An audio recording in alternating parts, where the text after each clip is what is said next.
Eu não sei se você sabe, mas em torno de 80% das pessoas no Brasil se queixam de dificuldade para dormir, dificuldades em relação à qualidade do seu sono.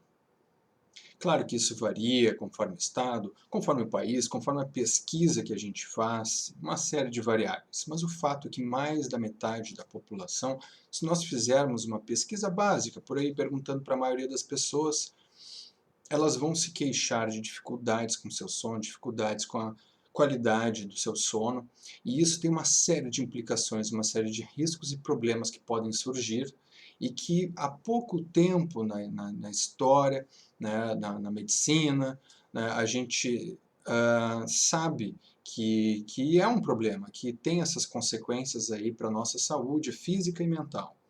E um desses problemas, com a dificuldade para dormir, são as estratégias que as pessoas buscam para lidar com esse problema, para conseguir dormir.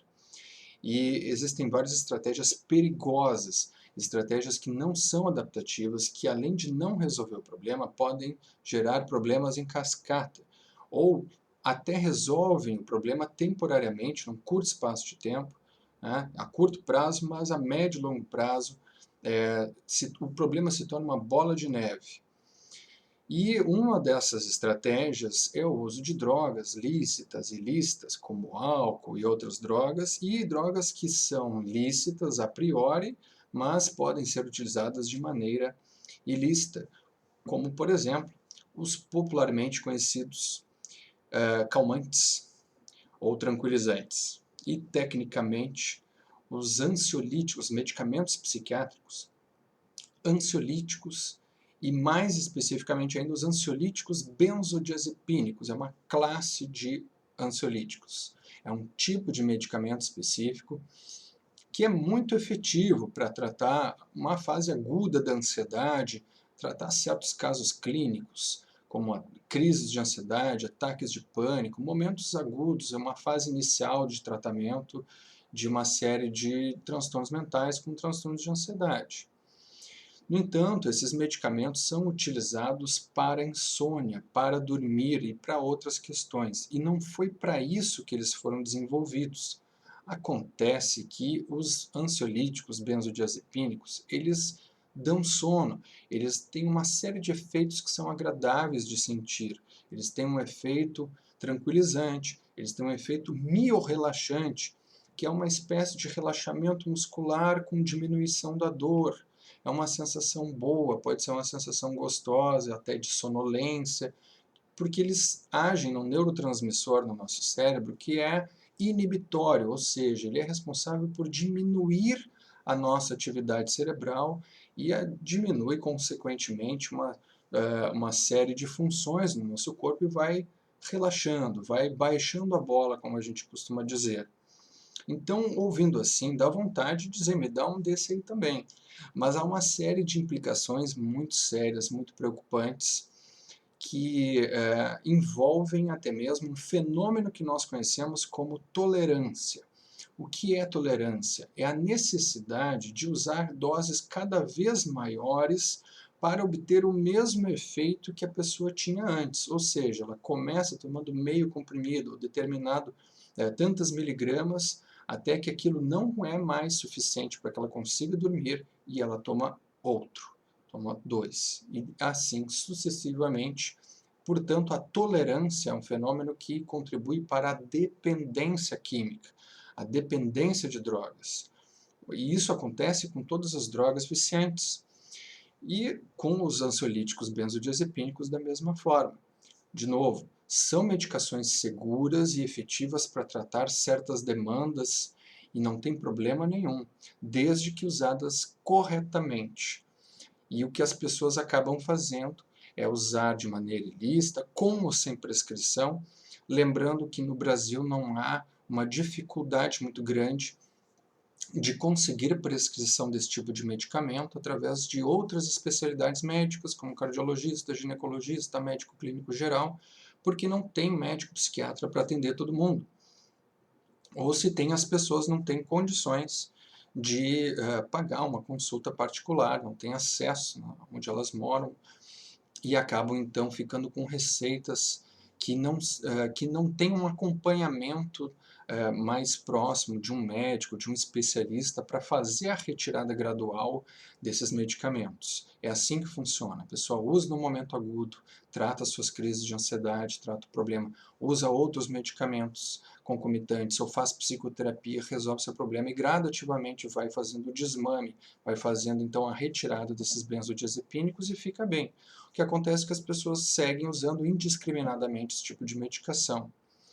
É importante lembrar também que esses efeitos colaterais que essa medicação causa também trazem muitos riscos, até mesmo de vida, ou para a integridade física da pessoa, além da dependência química. Porque uma pessoa que usa esse tipo de medicamento, ela vai ter sonolência, ela vai ter uma série de efeitos que ela fica com até mesmo reações cognitivas, né, de uma lentidão no seu raciocínio, na sua resposta, no seu próprio corpo pode ficar mais vai ter uma hipotonia, né? Ela vai ficar mais mole, mais devagar, e há uma diminuição dos seus reflexos, pode ter tontura, pode ter uma série aí de efeitos colaterais, sobretudo se é usado aí de uma maneira que não foi sob orientação médica, e que traz riscos como, por exemplo, não poder dirigir. Da mesma forma que uma pessoa que usa álcool, com qualquer tipo de bebida, cerveja, vinho, etc., ela não vai pegar o seu carro, não deveria pegar o seu carro para sair dirigindo por aí. E os ansiolíticos benzodiazepínicos, eles também têm um mecanismo de ação no nosso sistema nervoso central, no nosso cérebro, muito semelhante ao álcool, muito parecido, que é nesse neurotransmissor GABA, da mesma maneira que o álcool age no GABA e gera vários efeitos semelhantes, né, de diminuir a nossa atividade cerebral. Então, se você não vai tomar cachaça, sair dirigindo, não tem por que tomar esse tipo de medicamento e dirigir, operar máquinas, ou até mesmo atividades totalmente cotidianas, como levantar da cama.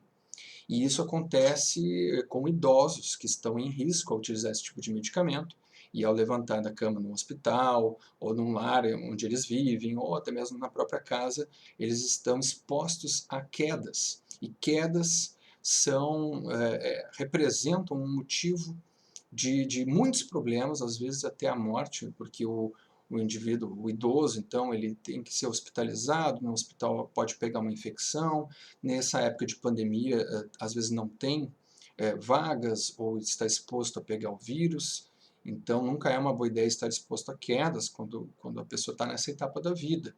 E é um risco muito grande, é muito frequente as quedas em idosos que representam uma população que utiliza muito esse tipo de medicamento. Esse tipo de remédio também é um dos mais vendidos nas farmácias no Brasil, disparadamente. Também há pessoas que conseguem, vamos dizer assim, num mercado paralelo, né, de alguma maneira acabam obtendo esse tipo de medicação como uma droga que vicia, como qualquer outra. Então, dormir é para ser uma das coisas mais naturais, mais normais da vida, assim como a gente sente fome, sente sede, a gente tem que suprir as nossas necessidades biológicas, a gente precisa dormir. E isso precisa ser espontâneo, a gente pode adotar uma série de comportamentos para facilitar, para que a gente possa adormecer de uma maneira mais saudável.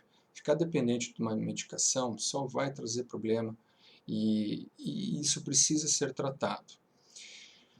Acontece que há tratamento e muitas pessoas não reconhecem esse problema, não buscam tratamento, portanto estou fazendo esse vídeo. E para quem está assistindo e usa esse tipo de medicação, conhece, né, alguém, algum familiar, alguém que está nessa situação, eu quero alertar que se você pensa em parar de usar, se está usando de uma maneira inadequada esses medicamentos, não pare de uma vez abruptamente, não pare do nada. É preciso parar gradativamente com a orientação de um médico, psiquiatra. Se não for possível, procure um médico, procure um psicólogo, alguém que tenha algum conhecimento sobre o assunto que possa orientá-lo, né, para orientá-la para fazer a diminuição gradativa do uso desse medicamento, para que você possa aí, retomar o rumo da sua vida da melhor maneira possível.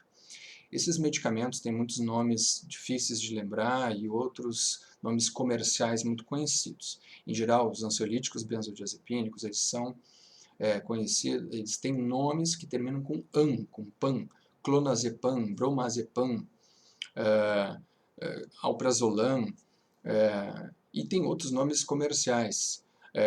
que tem nomes aí diferentes, como Rivotril, como Dormonide, Valium, entre outros nomes comerciais que são conhecidos e que muitos podem se identificar, podem considerar esses nomes familiares.